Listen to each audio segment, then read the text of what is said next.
दोस्तों बहुत बहुत स्वागत है आप सभी का एक बार फिर से। जी हाँ दोस्तों, आज पूरे दिन की कई महत्वपूर्ण और बड़ी खबरें निकलकर सामने आ रही हैं। जानेंगे सभी खबरों को विस्तार से। तो दोस्तों खबरों में आगे बढ़ने से पहले वीडियो को एक प्यार भरा लाइक जरूर कर दें और ताजा खबरों को जानने के लिए चैनल को सब्सक्राइब भी जरूर कर लें। तो देखते हैं पहली बड़ी खबर क्या निकल कर आ रही है। दोस्तों आज की पहली बड़ी खबर निकल कर आ रही है जो कि कोविड-19 वैक्सीनेशन को लेकर है। जी आपको बता दें कि पीएम मोदी करेंगे देशव्यापी टीकाकरण अभियान का शुभारंभ, स्वास्थ्य कर्मियों से करेंगे बातचीत। जी हम बात करें कि कोरोना की रोकथाम के लिए शनिवार 16 जनवरी से देश में शुरू होने जा रहे टीकाकरण अभियान का उद्घाटन प्रधानमंत्री नरेंद्र मोदी करेंगे। सभी राज्यों और केंद्र शासित प्रदेशों में एक साथ शुरू होने वाले इस अभियान के लिए दोनों वैक्सीन देश भर में पहुंचाने का काम गुरुवार को भी तत्परता से जारी रहा। आपको बता दें कि प्रधानमंत्री कार्यालय द्वारा जारी बयान के अनुसार पूरे देश में एक साथ शुरू होने वाला यह अभियान विश्व का सबसे बड़ा टीकाकरण अभियान है। जन भागीदारी सिद्धांत पर आधारित इस अभियान के लिए सभी तैयारियां लगभग पूरी कर ली गई हैं। जहां बता दें कि पीएमओ के अनुसार शनिवार को सुबह 10:30 बजे प्रधानमंत्री वीडियो कॉन्फ्रेंसिंग के जरिए अभियान की शुरुआत करेंगे। पहले दिन देश भर में कुल 306 केंद्रों पर एक साथ टीकाकरण शुरू होगा। एक केंद्र में एक सत्र में लगभग 100 लोगों को ही टीका लगाया जाएगा। हालांकि कुछ सूत्रों के अनुसार प्रधानमंत्री पहले दिन टीका लगवाने वाले चुनिंदा स्वास्थ्य कर्मियों से वीडियो कॉन्फ्रेंसिंग से संवाद भी कर सकते हैं। और दोस्तों अगली खबर निकल कर आ रही, चांदनी चौक का हनुमान मंदिर बनाने की मांग को लेकर सुप्रीम कोर्ट पहुंचे भक्त। जी हम बात कर रहे हैं दिल्ली के चांदनी चौक में गत 3 जनवरी को ढहाए गए हनुमान मंदिर के मामले में सुप्रीम कोर्ट में याचिका दाखिल हुई है। याचिकाकर्ताओं ने स्वयं को हनुमान भक्त बताते हुए 5 दशक पुराना हनुमान मंदिर तोड़े जाने से धार्मिक भावनाएं आहत होने की बात कही है। मंदिर तोड़ने को हरी झंडी देने वाले दिल्ली हाईकोर्ट के आदेश को चुनौती देते हुए याचिका में तोड़े गए हनुमान मंदिर को चांदनी चौक में ही सुंदरीकरण योजना के तहत दोबारा स्थापित करने की मांग की गई है। और दोस्तों अगली खबर निकल कर आ रही है कि राष्ट्रपति ट्रंप को पद से हटाने की प्रक्रिया हुई तेज। जाने अब क्या होगा आगे। जी आपको बता दें कि अमेरिकी इतिहास में पहली बार ऐसा हो रहा है कि किसी राष्ट्रपति को दूसरी बार महाभियोग प्रक्रिया का सामना करना पड़ेगा। यही वजह है कि कैपिटल बिल्डिंग हिंसा के बाद मौजूदा राष्ट्रपति डोनाल्ड ट्रंप की मुश्किलें बढ़ गई हैं। उनके ऊपर दोबारा महाभियोग चलाने के लिए कई सदस्यों का समर्थन मिला है। अमेरिकी प्रतिनिधि सभा राष्ट्रपति ट्रंप के खिलाफ दूसरे महाभियोग प्रस्ताव को पास कर दिया है। इसके पक्ष में जहां 232 वोट पड़े, वहीं विपक्ष में 197 वोट पड़े थे। और दोस्तों अगली खबर निकल कर आ रही है, आपको बता दें कि अन्ना हजारे ने पीएम मोदी को लिखा पत्र, बोले किसानों के मुद्दे पर दिल्ली में भूख हड़ताल करूंगा। जी हां, आपको बता दें कि सामाजिक कार्यकर्ता अन्ना हजारे ने गुरुवार को प्रधानमंत्री नरेंद्र मोदी को पत्रकार लिखकर कहा कि वे जनवरी के अंत में दिल्ली में किसानों के मुद्दे पर आखिरी भूख हड़ताल करेंगे। उन्होंने केंद्र के 3 कृषि कानूनों के खिलाफ दिल्ली की सीमाओं पर विभिन्न किसान संगठनों के साथ आंदोलन के बीच पीएम मोदी को ये चिट्ठी लिखी है। हजारे ने अपने खत में किसी तारीख का जिक्र नहीं किया है, लेकिन उन्होंने कहा है कि जनवरी महीने के अंत में वो किसानों के मुद्दे पर अपनी आखिरी भूख हड़ताल करेंगे। पिछले साल 14 दिसंबर को उन्होंने केंद्रीय कृषि मंत्री नरेंद्र सिंह तोमर को पत्र लिखकर आगाह किया था कि कृषि पर एमएस स्वामीनाथन कमेटी की सिफारिशें समेत उनकी मांगे नहीं मानी गई तो वो भूख हड़ताल करेंगे। तो दोस्तों खबरों में आगे बढ़ने से पहले जान लेते हैं आज के माइंड को इसके सवाल को। आज का सवाल आपको बताना है कि भारत के प्रथम राष्ट्रपति राजेंद्र प्रसाद का जन्म कहाँ हुआ था। इसका जवाब आपको वीडियो के नीचे कमेंट बॉक्स में देना है और सही जवाब देने वाले को रैंडमली सिलेक्ट किया जाएगा और वो जीत सकते हैं बम्पर पुरस्कार। तो बढ़ते हैं अगली खबर की ओर। और दोस्तों अगली खबर निकल कर आ रही है जो कि बिग बॉस हाउस में दिखा बर्ड फ्लू का असर, अंडों की सप्लाई बैन होने पर भिड़े रुबीना और राहुल। जी आपको बता दें कि कोरोना वायरस महामारी के बीच देश में बर्ड फ्लू के जानलेवा संक्रमण से जूझ रहा और करीब 10 राज्यों में बर्ड फ्लू की पुष्टि होने के बाद राज्य सरकारों ने अंडे और चिकन की बिक्री पर रोक लगा दी है। बर्ड फ्लू का असर अब बाहरी दुनिया से भी से दूर बिग बॉस हाउस के अंदर भी देखने को मिल रहा है। बर्ड फ्लू की दहशत के बीच बिग बॉस हाउस में इस महामारी के चलते रुबीना दिनेक और राहुल वैद में बहस छिड़ गई है। बता दें कि बिग बॉस में मेकर्स ने एहतियात के तौर पर कंटेस्टेंट को दी जाने वाली अंडों की सप्लाई को रोक दिया है। गौरतलब है कि बिग बॉस सीजन 14 के ट्रॉफी के प्रबल दावेदार राहुल वैद और रुबीना दिनेक के बीच अक्सर बहस होती रहती है। हालांकि घर में नए चैलेंजर्स के आने के बाद से दोनों के झगड़ों में कमी आई है, लेकिन ऐसा ज्यादा दिनों के लिए नहीं रहा। रुबीना और राहुल के बीच अब अंडों खबरों को लेकर बहस हो गई है। मीडिया रिपोर्ट्स के मुताबिक आने वाले एपिसोड में दर्शकों को रुबीना और राहुल के अंडों पर झगड़ते देखने को मिल सकते हैं। राहुल रुबीना की लड़ाई में एजाज की एंट्री हुई है। दरअसल बर्ड फ्लू के संकट की वजह से बिग बॉस हाउस में कंटेस्टेंट के ब्रेकफास्ट पर असर पड़ा है। अंडे की कमी की वजह से ब्रेकफास्ट नहीं बन पा रहा है, जिसके चलते रुबीना और राहुल वैद में बहस छिड़ जाती है।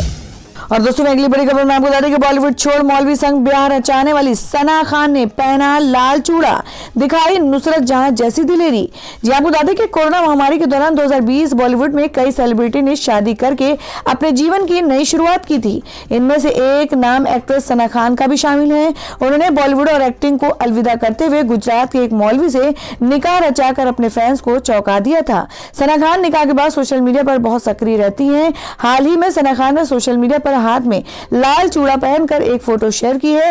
उनका ये वीडियो सोशल मीडिया पर जमकर वायरल हो रहा है। इतना ही नहीं, सना खान इस वीडियो में हाथ में लाल चूड़े के साथ काले रंग के बुर्के में नजर आ रही हैं। इसके बाद वो सोशल मीडिया पर जमकर ट्रोल हो रही हैं।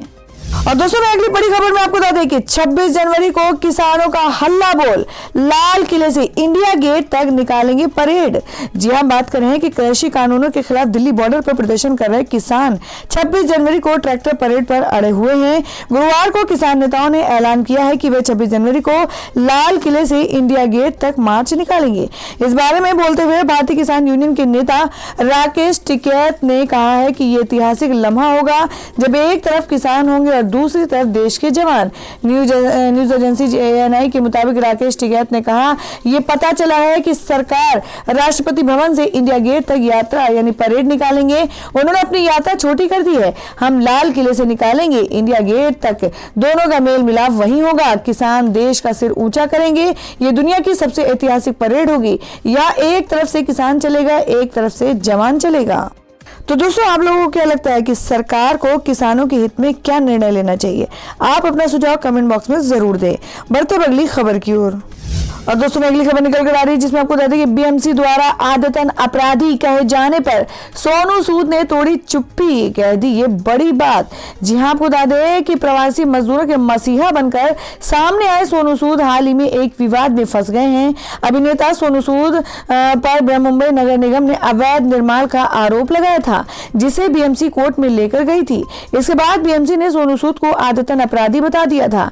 अब सोनू सूद की ओर से इस पर सफाई आई है। एक टीवी चैनल को दिए इंटरव्यू में सोनू सूद ने कहा है कि मैं BMC का पूरी तरह से आदर करता हूं। कोई सुधार की गुंजाइश होगी तो मैं उसे जरूर सुधारने की कोशिश करूंगा।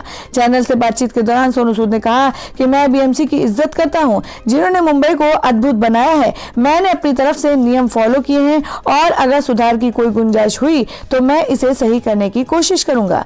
मैंने इसके केस के लिए कोर्ट में याचिका दी है। मैं कोर्ट द्वारा दिए गए निर्देशों का गंभीरता से पालन करूंगा और उसी रास्ते पर चलूंगा। मैं सभी नियम और कानूनों को भी मानूंगा। तो दोस्तों खबरों में आगे बढ़ने से पहले एक बार फिर से आपको याद दिला दें कि अगर आपने अभी तक हमारी वीडियो को लाइक नहीं किया तो जल्दी से वीडियो को लाइक कर दें, क्योंकि आपका एक लाइक हमारे लिए बहुत ही महत्वपूर्ण होता है। और अगर आप हमारे चैनल पर नए हैं तो चैनल को जरूर सब्सक्राइब कर लें और बेल के बटन को भी जरूर हिट कर दें। और हमारी पूरी न्यूज को जानने के लिए वीडियो को लास्ट तक जरूर देखें। बढ़ते अगली खबर की ओर। और दोस्तों मैं अगली खबर बता दें कि भाजपा सांसद साक्षी महाराज का वीडियो हुआ वायरल। कहा बिहार के बाद अब यूपी बंगाल में भी हमारी मदद करेंगे ओवैसी। जी आपको बता दें कि असदुद्दीन ओवैसी की पार्टी ऑल इंडिया मजलिस इत्तेहादुल मुस्लिमीन ने बिहार विधानसभा चुनाव में काफी अच्छा प्रदर्शन किया था, तो वहीं अब असदुद्दीन ओवैसी ने यूपी और बंगाल का रुख किया है। इस बीच उन्नाव से भाजपा सांसद साक्षी महाराज ने कन्नौज में मीडिया से बात करते हुए एक बार फिर बड़ा बयान दे डाला। उन्होंने कहा कि ओवैसी ने बिहार बीजेपी की मदद की और अब पश्चिम बंगाल और उत्तर प्रदेश में भी मदद करेंगे। भाजपा सांसद साक्षी महाराज का वीडियो का बिहार के बाद अब यूपी बंगाल में भी हमारी मदद करेंगे। ओवैसी दरअसल लखनऊ से दिल्ली जाते वक्त भाजपा सांसद साक्षी महाराज कन्नौज के सौरिक इलाके में कार्यकर्ताओं व मीडिया से मुखातिब हुए। इस दौरान मीडिया कर्मियों ने साक्षी महाराज से असदुद्दीन ओवैसी के आजमगढ़ और जौनपुर दौरे को लेकर सवाल पूछा, जिस पर सांसद साक्षी महाराज ने कहा कि बड़ी मेहरबानी उनको भगवान ताकत दे, खुदा उनका साथ दे। उन्होंने बिहार में हमारा सहयोग किया था, यूपी में भी करेंगे, बाद में पश्चिम बंगाल में भी करेंगे। और दोस्तों अगली खबर में बता दें कि अमेरिका के नए राष्ट्रपति की दो टूक, ट्रंप के इशारे पर तख्ता पलट की कोशिश, कहा नहीं बख्शे जाएंगे दंगाई। जी हम बात कर रहे हैं कि 6 दिसंबर को अमेरिकी संसद पर हमला पूरी तरह से सुनियोजित और नई चुनी हुई सरकार को बेदखल करने के लिए की थी। ये बयान दिया है 20 जनवरी को शपथ लेने वाले अमेरिका के नए राष्ट्रपति जो बाइडेन ने इतना ही नहीं कहा, डोनाल्ड ट्रंप को आड़े हाथों लेते हुए बाइडेन ने साफ कहा है कि अमेरिकी लोकतंत्र से खिलवाड़ करने वाली किसी भी सूरत में बख्शे नहीं जाएंगे। 20 जनवरी को राष्ट्रपति पद के लिए गोपनीयता का शपथ लेने जा रहे हैं। जो बाइडेन ने अपने ट्वीट में वर्तमान राष्ट्रपति डोनाल्ड ट्रंप को जिम्मेदार ठहराते हुए जोरदार हमला बोला है। जो बाइडेन ने अपने ट्वीट में लिखा कि अमेरिकी संसद पर हमला राजनीतिक चरमपंथी और घरेलू आतंकियों ने किया है, जिसके बाद सवाल उठ रहे हैं कि आखिर जो बाइडेन ने किसे आतंकी कहा है। और दोस्तों मैं बता दें कि सिग्नल ऐप बेहतर सर्विस के लिए करेगा बड़े पैमाने पर भर्तियां, महज 7 दिन में हासिल की 62 गुना बढ़ोतरी। जी हम बात करें कि इंस्टेंट मैसेजिंग ऐप व्हाट्सएप की प्राइवेसी पॉलिसी पर खड़े हुए विवाद से एक दूसरे मैसेजिंग ऐप सिग्नल को अप्रत्याशित ग्रोथ हासिल हुई है। सिग्नल ऐप को पिछले एक सप्ताह में 1.78 करोड़ बार डाउनलोड किया गया है। सिग्नल ऐप की कंट्रोलिंग फाउंडेशन के प्रमुख ने कहा है कि हम अपने ग्राहकों को बेहतर सुविधाएं उपलब्ध कराने के लिए बड़े पैमाने पर भर्तियां करने की योजना बना रहे हैं। बता दें कि व्हाट्सएप ने अपनी प्राइवेसी पॉलिसी में कुछ बदलाव किए हैं। इनके मुताबिक व्हाट्सएप अपने यूजर्स का डाटा फेसबुक और इंस्टाग्राम के साथ साझा करेगा। और दूसरी अगली खबर में जान लेते हैं क्या देश भर में सोने और चांदी का ताजा भाव। जी हमको बता दें कि गोल्ड की कीमतों में आज भी आई गिरावट, चांदी हुई सस्ती, जाने क्या है नए भाव।